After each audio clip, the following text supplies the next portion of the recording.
سر اگلا سوال ہے کہ 22 رجب کے کنڈوں کے حوالے سے آپ کا کیا موقف ہے؟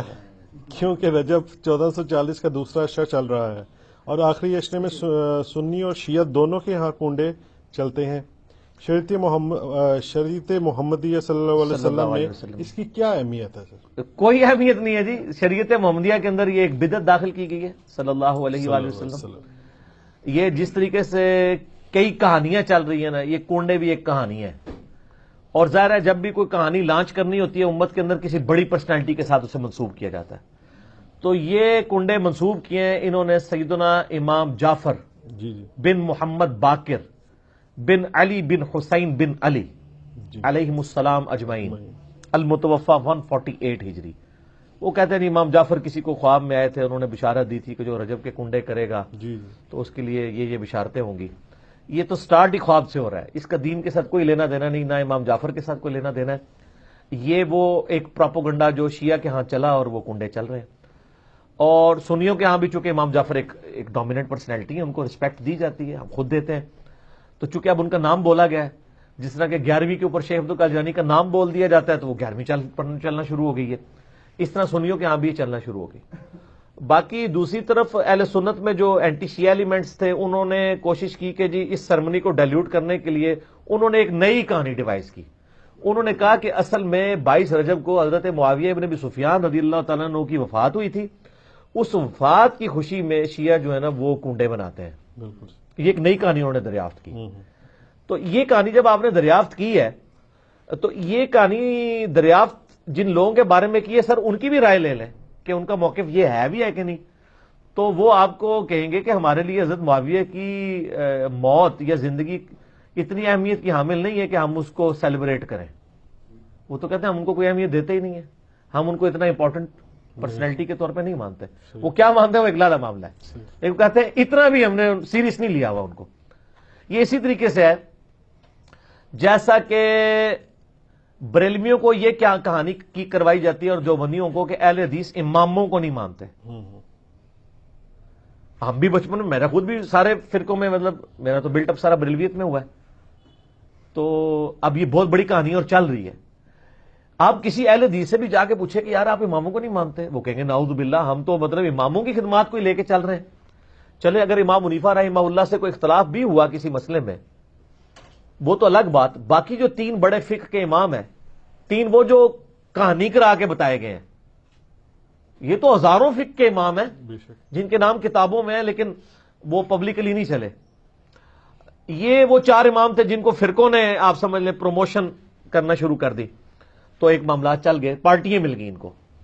جیسے نبی الاسلام کی ایک بیٹی سیدہ فاطمہ کو پارٹی مل گئی، باقی بیٹیوں کو پارٹی نہیں ملی تو وہ بیچاری مشہور نہیں ہوئی، حالانکہ شیعہ کی معتبر کتابوں کے اندر یعنی نبی الاسلام کی 4 بیٹیاں، ایران کے شیعہ تو 4، وہ کہتے ہیں یہ تو انڈاؤٹڈ مسئلہ ہے، یہاں پہ کہانیاں انہوں نے کروائی ہوئی ہیں۔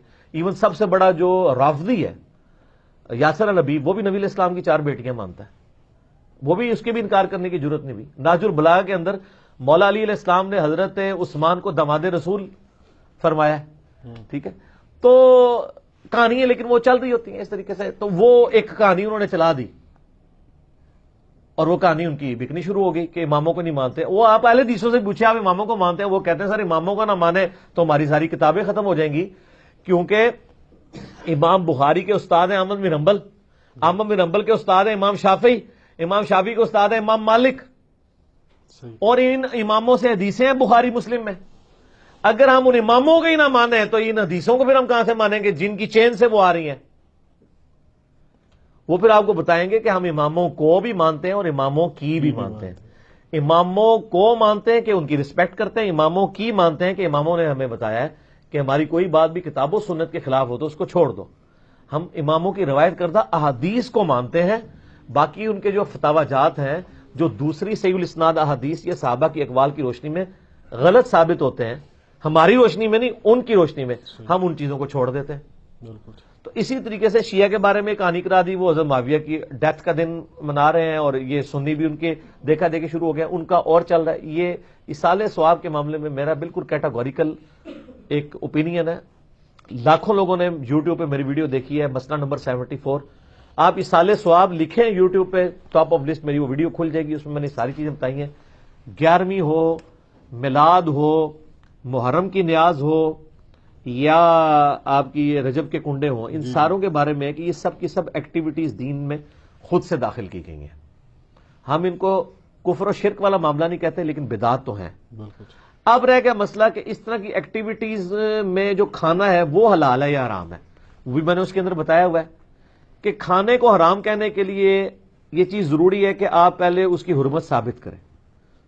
اس میں دو طریقے ہیں، یا تو وہ چیز جو پکائی جا رہی ہے وہ حرام ہو، کوئی خنزیر بنا دیتا ہے تو حرام ہے، یا چیز تو پاک تھی لیکن اس کے ذبح کے وقت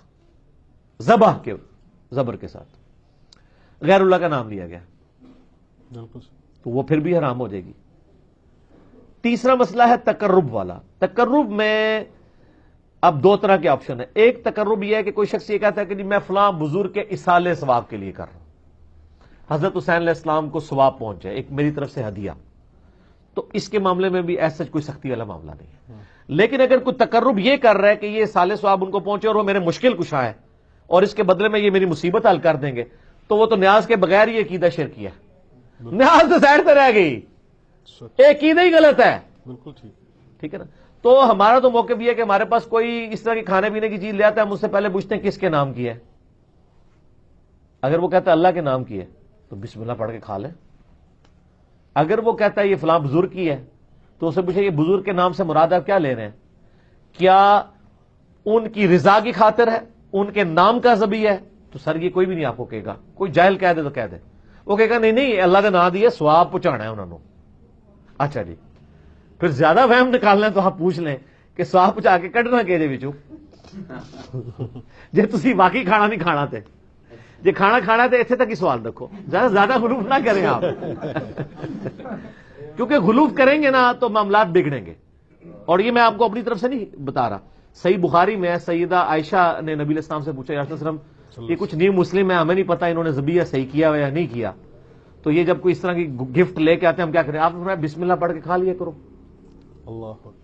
اللہ آپ نے کہا کہ بلاؤ، آپ یہ بھی کہہ سکتے تھے حلف دلواؤ، یہ وہ وہم نکالا کہ مسلمان کا ذبیحہ ہے نا تو حسن ظن رکھو، زیادہ نٹی گریٹی میں نہ پڑھو. سبحان اللہ. ٹھیک ہے نا. اس کا غلط رزلٹ بھی نکال لیا یوسف القرداوی صاحب نے. انہوں نے وہ اسلام میں حلال و حرام ایک کتاب لکھی، اس میں انہوں نے لکھا کہ یہ جو غیر مسلموں کے بھی جو ذبیحے چل رہے ہیں نا، اور جو KFC میکڈونلڈ چل رہے ہیں جو ڈیفینیٹلی ذبیحے ہے ہی نہیں ہے، وہ اللہ کے نام کے کیا، وہ تو مطلب بالکل ذبح والا معاملہ ہی اس کے اندر اس طریقے سے نہیں ہے، نہ وہ اللہ کا نام لیتے ہیں.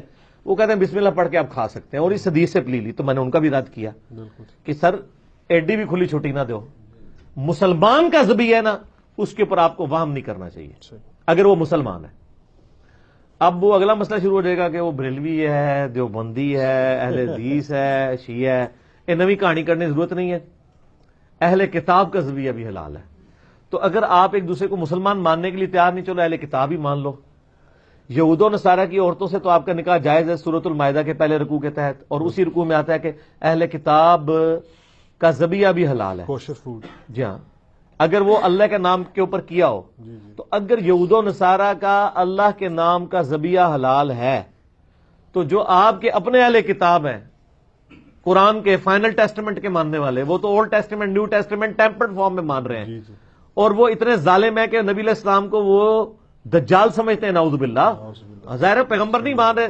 تو جب آپ کسی کو پیغمبر نہیں مان رہے، جیسے ہم غلام احمد قادیانی کو پیغمبر نہیں مانتے، تو کیا سمجھتے ہیں؟ دجال کے اس نے دجل کیا ہے، جھوٹ بولا ہے. اس کے باوجود اللہ تعالیٰ کہہ رہا ہے کہ ان کا ذبیحہ بھی حلال ہے. اور جو آپ کے نبی کے عاشق ہیں، جو محمد اور آل محمد کے لیے جان دینے کے لیے تیار ہیں، سر ان کے اوپر آپ کم از کم یہودیوں نا اسٹیٹس تو ان کو دے دیں.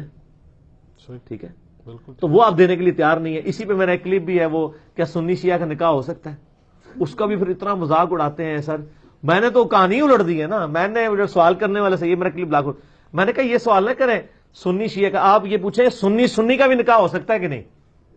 کیونکہ اگر سنی حنفی ہے تو وہ یا سنی حنفی دیوبندی ہوگا یا سنی حنفی بریلوی ہوگا. تو ہے تو دونوں سنی نا. سنی اہل حدیث ہوا تو وہ تو بہت دور بیچارہ بیٹھا ہے، اس کی تو کوئی اوقات ہی نہیں نا ان کے نزدیک، وہ تو بہت تھوڑے ہیں.